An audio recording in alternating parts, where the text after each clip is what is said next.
2026년 새해입니다. 새해가 오기 전 사람들은 이런 생각들을 많이 하시죠. 내년에는 뭐가 바뀔까? 좋은 일이 있을까? 나쁜 일이 있을까? 그리고 힌트를 얻기 위해서 사주를 보거나 타로를 보기도 하는데요. 오늘은 제가 점을 보지 않고도 2026년에 어떤 일이 일어날지 미리 아는 방법을 알려드리려고 해요. 이거는 명리학에서 아주 오래전부터 내려오는 시간의 법칙이에요. 오늘 저는 이 비밀을 여러분에게 아주 쉽게, 아주 현실적으로 알려드릴게요.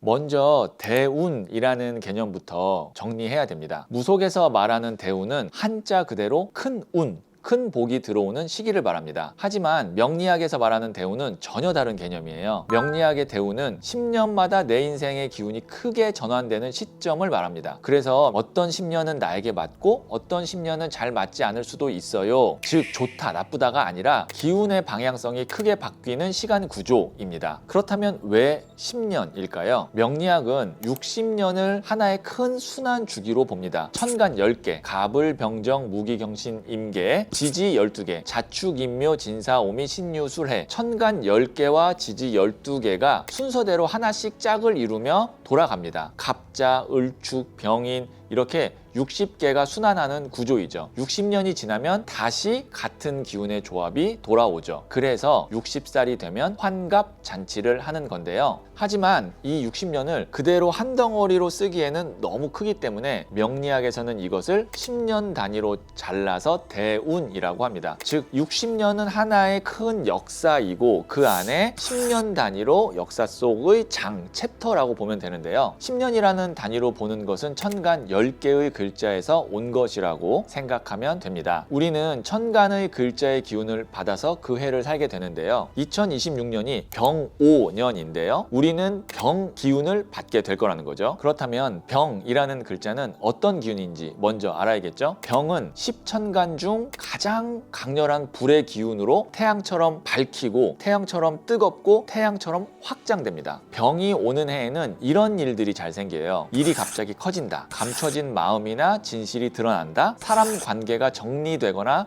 재편된다. 결정이 빨라지고 속도가 붙는다. 좋은 일도 나쁜 일도 확실하게 나타난다. 쉽게 말하면 삶이 한 번에 크게 흔들릴 수 있고 크게 성장할 수도 있는 해입니다. 하지만 이것은 병의 기운의 개념이고 이것이 개개인에게 기회가 될지 위협이 될지 다를 거예요. 왜냐하면 타고난 사주팔자가 다 다르고 성향, 배경, 직업도 다 다르잖아요. 그러면 병의 기운에 나는 어땠는지를 봐야겠죠. 그래서 10년 전 2016년 병신년을 보면 2026년 병오년의 나의 운 흐름을 알 수 있는 거죠.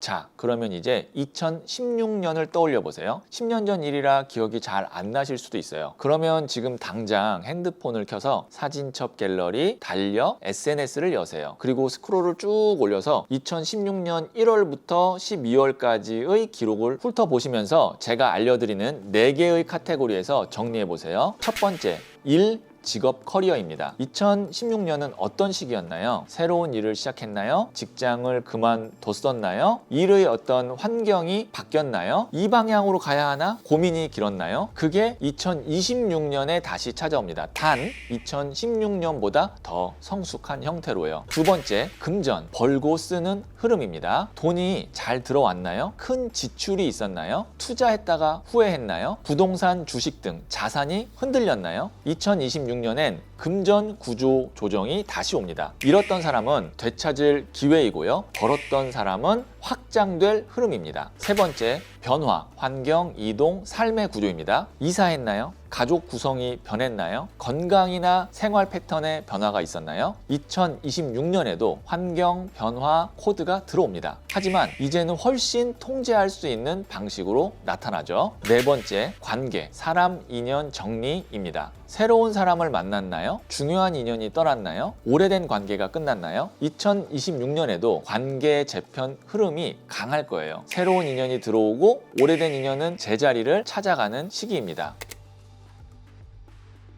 2016년에 힘들었던 일을 떠올리면 2026년이 걱정되실 수도 있어요. 하지만 중요한 거는 이거입니다. 기운은 반복되지만 나는 반복되지 않는다. 10년 전의 나와 지금의 나는 다릅니다. 우리는 10년 동안 산전수전 겪으면서 성장했고 성숙해졌습니다. 2016년에 사람에게 배신당해 상처받았다면 2026년에는 인간관계를 정리하는 지혜가 생겨서 쿨하게 그냥 손절하고 나에게 집중하는 시기가 됩니다. 중요한 건 단 하나입니다. 2016년에 나에게 어떤 메시지가 있었는지 그 핵심을 다시 읽어내는 것. 그 메시지가 바로 2026년에 나의 방향을 밝히는 등불이 될 거예요.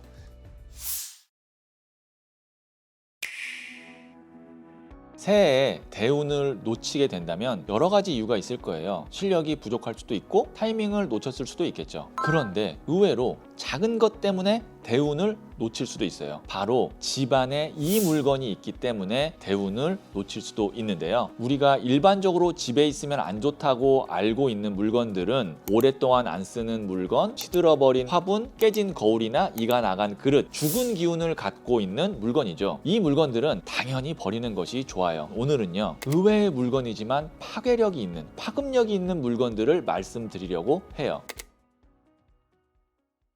첫 번째 의외의 물건은 먹다 남은 약과 유통기한 지난 영양제입니다. 주방 서랍이나 식탁 위를 보세요. 예전에 감기 걸렸을 때 먹다 남은 약, 나중에 체하면 먹으려고 둔 소화제 비싸게 주고 샀는데 안 챙겨서 유통기한이 지난 영양제, 이런 것들 막 굴러다니고 있지 않나요? 많은 분들이 이걸 비상약이라고 생각하며 남겨두기도 하고 아까워서 버리지 못하고 있는데요. 하지만 에너지 관점에서 이것은 아플 것을 대비하는 에너지입니다. 다 나았는데도 약 봉투를 갖고 있다는 건 무의식 중에 나는 또 아플 거야, 나는 건강하지 않아 라는 생각을 하게 할 수도 있어요. 이렇게 되면 약은 치료 목적이 아니라 질병의 흔적일 뿐이에요. 특히 처방받아서 조제한 약은 시간이 지나서 성분이 변질되면 약이 아니라 독이 될 수도 있어요. 독을 집에 두고 있으면서 건강운이 들어오길 바랄 수는 없겠죠. 자, 지금 이 물건들이 있는지 보세요. 유통기한 한참 지난 영양제, 언제 받았는지도 기억도 안 나는 약봉지, 뚜껑 열어둔 지 오래된 안약 또는 연고 싹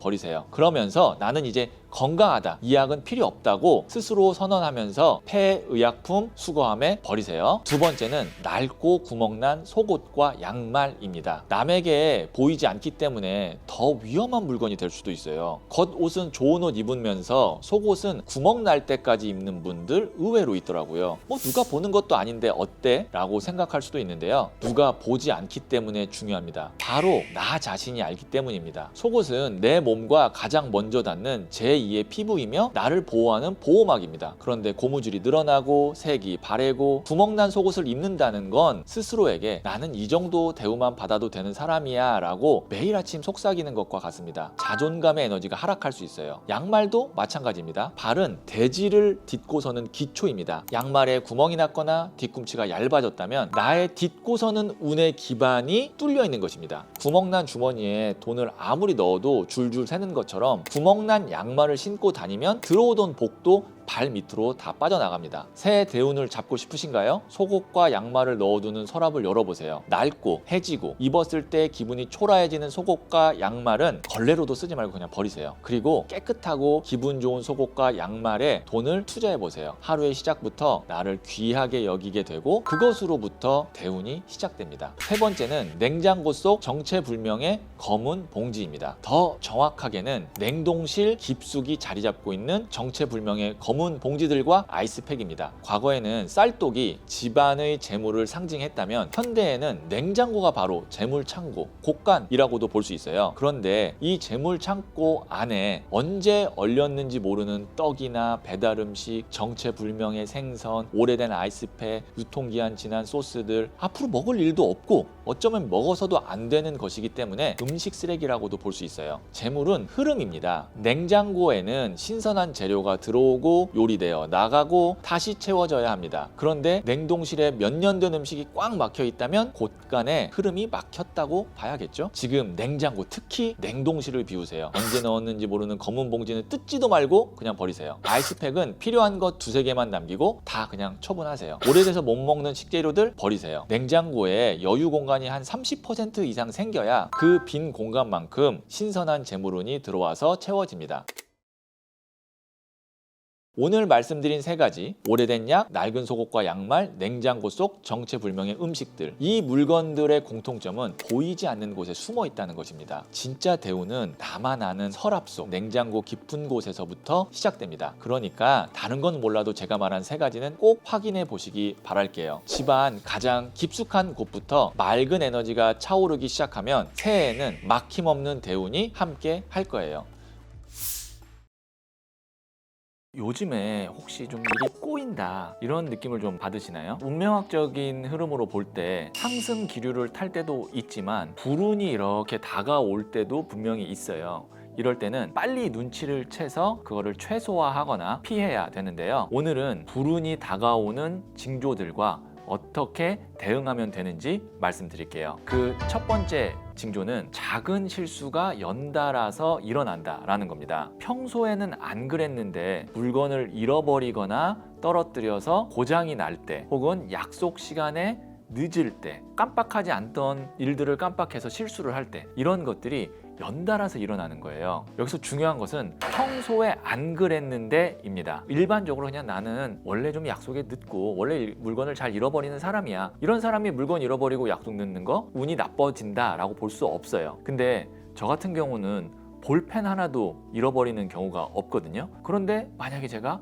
어떤 작은 물건을 잃어버렸다, 그럼 저는 그때부터 주의 깊게 봅니다. 얼마 후에 또 물건을 잃어버리거나 떨어뜨렸다, 그래서 고장났다, 저는 그때부터 불운이 올 수도 있겠구나 라고 생각을 해요. 그것은 단순한 부주의가 아니라 운의 흐름이 어긋나고 있다라는 신호거든요. 그럼 이럴 때 어떻게 해야 되느냐? 무조건 천천히 하시면 됩니다. 어디를 나갈 때도 천천히 좀 주변을 이렇게 보고 물건을 한 번 더 챙기고 확실하게 해서 움직이고요. 어떤 일을 할 때도 한 번 더 천천히 확인하는 겁니다. 이렇게 하면 부주의나 실수를 통제할 수 있는 힘이 생기고요. 그리고 하루를 정리할 때 10분 정도 정리정돈을 시간을 내서 하는 거예요. 주변 환경을 정리정돈한다는 것은 마음과 어떤 운의 흐름을 정돈하는 거고, 불운이 오는 것을 막을 수가 있어요. 두 번째는 사람과 사람 사이에 갈등이 자주 발생한다 입니다. 내가 했던 말에 괜한 오해가 생기거나 아니면 억울한 일을 사람 사이에서 경험하게 되는 경우 있잖아요. 그리고 가까운 사람하고 괜히 별거 아닌 걸로 좀 서먹해지는 일이 있을 수 있고, 대인관계에 있어서 갈등이 자주 발생한다면 이것도 불운의 징조라고 볼 수가 있어요. 내가 의도치 않게 실수를 해서 그것이 주변에 있는 사람에게 또 피해를 자꾸 주게 되는 경우도 있잖아요. 저 같은 경우는 사람이 좀 모이는 모임이나 사석에서는 말을 많이 안 하는 편이거든요. 말을 많이 하게 되면 그만큼 실수할 가능성이 높아지기 때문에 저는 말을 잘 안 하는데, 제가 어느 날부터 자꾸 사람들 만났을 때 말이 많아지고 보내지 않아도 되는 어떤 카톡 메시지를 자꾸 보내게 되고, 그것 때문에 내가 했던 말이나 메시지에 대한 설명이나 변명을 자꾸 하게 되는 일이 일어난다면 저는 그때 이게 불운이 올 수도 있는 징조구나 라고 좀 예민하게 반응을 합니다. 이럴 때는 어떻게 대응을 해야 되느냐? 침묵과 거리두기입니다.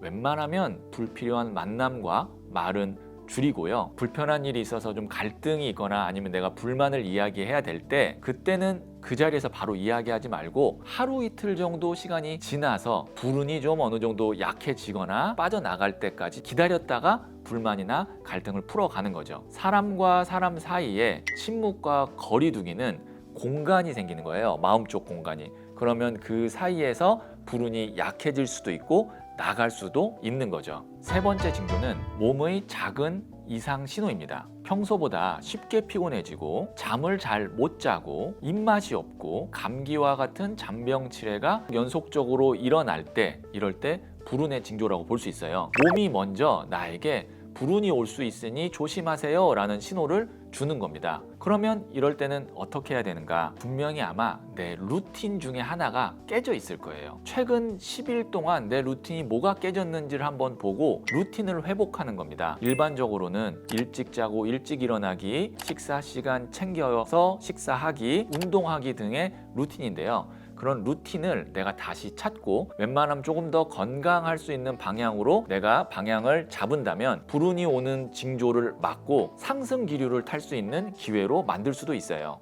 네 번째 징조는 금전이 자꾸 새어나가는 것입니다. 갑작스럽게 나가지 않아도 될 돈이 나가는 일이 반복이 되거나 들어와야 되는 돈이 일정이 자꾸 미뤄져서 들어오지 않을 때 불운의 징조다라고 볼 수 있는데요. 그럼 이럴 때 어떻게 해야 되느냐? 새로운 투자를 하는 것을 좀 더 신중하게 하고 큰 돈이 나가는 소비는 미루는 것이 좋습니다. 그리고 여유가 된다면 작은 돈이라도 좋으니까 선한 곳에 기부를 하는 것도 이런 징조를 막는 방법 중에 하나예요. 요즘에는 네이버 같은 포털 사이트에서 1,000원으로도 쉽게 기부할 수 있게 만들어 놓았으니까 그런 걸 이용하셔도 좋고요. 아니면 가까운 가족이나 친구에게 작은 선물이나 밥이라도 대접을 해서 기분을 전환을 하는 것도 금전이 셀 때 불운을 막는 대응책 중에 하나라고도 볼 수 있어요. 오늘은 불운의 징조와 대응법에 대해서 말씀을 드렸는데요. 불운은 갑자기 닥치는 것이 아니라 어떠한 징조를 보여주고 우리가 그것을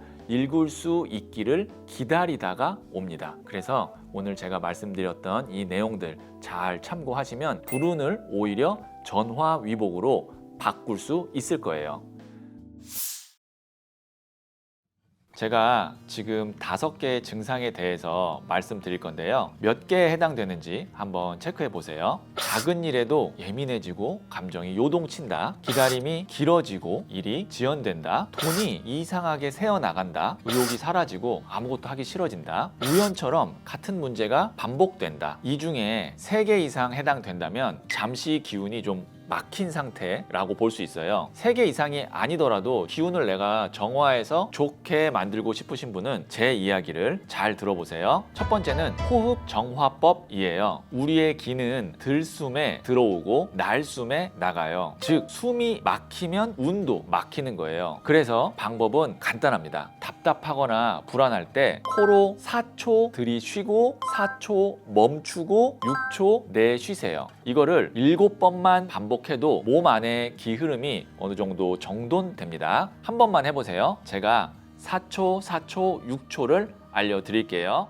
숨을 들이쉽니다. 숨을 참습니다. 숨을 내쉽니다. 이렇게 7번 반복하면 됩니다. 동양의 기 관점에서 말씀드리면 수화기재, 길게 내쉼으로 화를 내리고 들숨으로 술을 채워서 균형을 잡게 되고요. 긴 호흡은 부교감 신경을 자극해 긴장을 낮추고 몸의 전자기적 파동이 안정되면서 기의 흐름이 복원될 수 있어요. 두 번째 방법은 불로 정화입니다. 작은 불로 마음의 막힘을 태우는 법이에요. 양초 하나, 종이 한 장이면 됩니다. 지금 가장 답답한 일, 풀리지 않는 고민을 적으세요. 그리고 안전한 공간에서 그 종이를 천천히 불로 태웁니다. 영상에서 보이는 일렁이는 촛불을 보면서 마음속으로 메시지를 읽어보세요. 나쁜 기운이 불로 태워져 사라지고 깨끗해진다.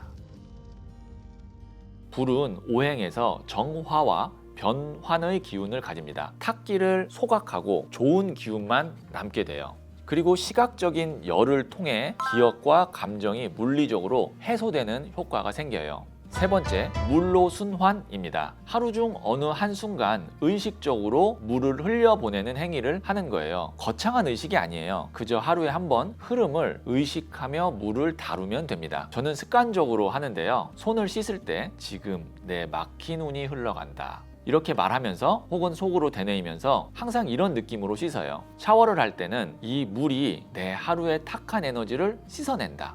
이런 마음으로 샤워해 보세요. 물줄기의 온도, 소리, 리듬에 집중하세요. 그 순간 뇌파가 안정되고 스트레스 호르몬이 낮아집니다. 물을 마실 때는 하늘의 기운이 내 안으로 들어온다. 이런 마음으로 물을 마셔보세요. 물은 소리를 기억하고 진동을 저장하고 그 파동을 되돌려줍니다. 우리의 몸의 70%가 물로 이루어져 있기 때문에 감정의 에너지도 결국 몸속에 물을 통해 흐른다는 뜻이에요. 그러니까 물을 어떻게 대하느냐가 나의 하루 기운을 바꿀 수 있습니다. 네 번째, 환기시키기입니다. 하루에 딱 10분 창문을 활짝 열어보세요. 그 순간 탁한 공기가 빠져나가고 새 공기가 들어옵니다. 이거는 단순한 통풍이 아니라 기운의 교체식이에요. 실제로 동양의 풍수에서는 공기의 흐름이 곧 기의 흐름이다 라고 말하거든요. 집안에 기가 멈춰 있으면 복이 들어올 수 없고, 공기의 흐름이 막히면 사람의 운도 무겁게 가라앉습니다. 특히 아침의 공기는 새로 태어난 에너지예요. 밤 사이에 쌓인 집안의 이산화탄소, 먼지, 감정의 잔여물들을 아침 햇살과 함께 내보내는 게 중요합니다. 하루를 시작할 때 10분만 환기하면 마치 머릿속에 쌓였던 안개가 걷히듯 생각이 또렷해지고 결정도 더 명확하게 할 수 있습니다. 호흡, 물, 불, 공기를 통해서 운을 정화하고 좋은 기운으로 바꾸는 방법을 알려드렸는데요. 이 중에 가능한 몇 가지는 루틴으로 하는 것도 좋아요. 좋은 기운으로 바뀌면 깊은 잠을 자게 되고 직감도 깨어나요. 이것을 시작으로 좋은 소식이 오거나 예상치 못한 돈이 들어올 거예요. 운명은요, 신호를 반드시 주고요. 우리는 그 신호를 징조라 부릅니다. 징조를 무시하는 사람은요, 기회를 놓치고요. 징조를 믿는 사람은 길을 찾게 됩니다. 오늘은 제가 운이 좋아지기 전에 나타나는 징조를 10가지 알려드릴게요. 이 10가지 중 절반 이상인 5가지 이상에 내가 해당이 된다면 아마 나는 곧 운이 좋아질 거예요. 10가지 징조 중 그 첫 번째는 좋은 사람을 자주 만난다입니다. 금전운, 직장운, 애정운, 건강운 여러 가지 운이 있지만 그 중에 종합 선물 세트라고 부를 수 있는 운은 바로 귀인운이에요. 야, 이 사람 괜찮은 사람이네 라는 사람을 최근에 몇 명 만나거나 아니면 자주 봤다면 아마 나는 이제 곧 귀인운이 들어올 거예요. 그리고 그 이후에는 운이 좋아질 거예요. 두 번째는 감사한 마음이 든다입니다. 사소한 것이라도 감사한 마음이 자꾸 드는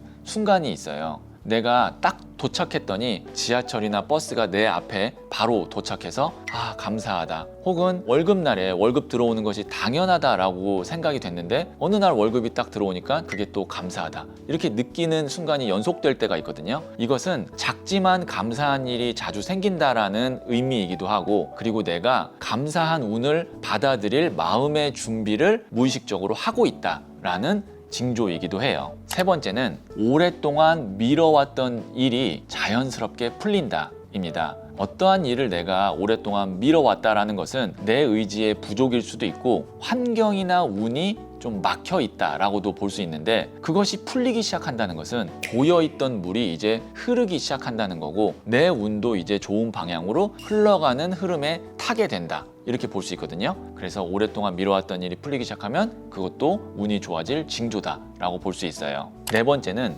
길몽을 자주 꾼다입니다. 우리가 꾸는 꿈이라는 것은 과거, 현재, 미래를 다 담고 있는 거예요. 특히 내 인상에 아주 강하게 남은, 그리고 기억에 남는 꿈은 미래를 암시하는 꿈일 가능성이 높아요. 기분 좋은 꿈을 자주 꾼다던가 아니면 길몽으로 해석되는 강렬한 꿈을 꾸었다면 아마 곧 운이 좋아질 거예요. 다섯 번째는 작은 행운이 잦아진다입니다. 내가 사려고 했던 물건이 때마침 할인을 한다던가 아니면 어떤 경품 행사에 작은 거라도 내가 당첨이 된다던가, 이런 작은 행운이 반복이 된다면 내가 운이 좋아질 시동이 부릉부릉하고 켜지고 있다라고 생각하시면 돼요. 여섯 번째는 주변 환경이 바뀐다입니다. 꽃이 피려면 겨울이 지나서 봄이 와야 되듯이 운이 좋아지려면 내 주변 환경이 바뀌어야 돼요. 내 주변에 있는 사람들이 바뀐다든지 아니면 이동을 통해서 내 환경이 바뀌는 일이 있는데,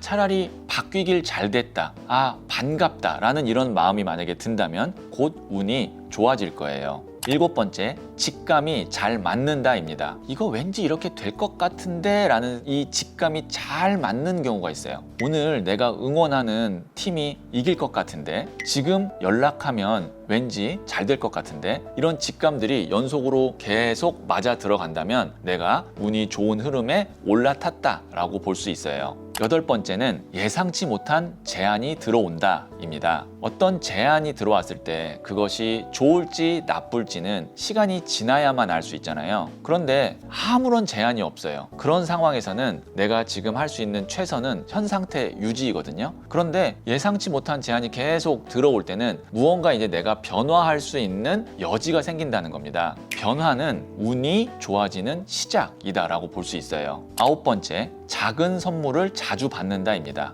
큰 것이 아니더라도 커피 한 잔이든 아니면 어떤 간식이든 이런 것들을 주변에 있는 사람들이 나한테 좀 연속적으로 자주 주는 그런 순간들이 있거든요. 그러면 이거는 우선 받을 운이 깨어난다 라는 징조이고, 또 주변 사람들이 나를 좋게 보고 있고 실질적으로 그걸 나한테 표현한다는 것은 내가 운이 실제로 좋아졌다 라는 것을 의미하기도 해요. 10번째, 불안한 마음이 든다입니다. 불안함이라는 것은 사람을 움직이게 하는 원동력이 돼요. 사람이 도전하고 움직이고 그러한 가운데 좋은 운이 같이 들어오는 것이거든요. 그래서 불안이 반드시 나쁜 것만은 아니에요. 지금까지 운이 좋아지기 전에 나타나는 징조 10가지를 말씀드렸는데요. 지금 보고 계시는 이 10가지 체크리스트 중에 소울님이 5가지 이상에 해당이 된다면 아마 곧 운이 좋아지실 거예요. 오늘의 이야기에 잘될 운명으로 가는 힌트를 얻으셨다면 구독, 좋아요 꼭 해주세요. 잘 될 운명으로 갑니다.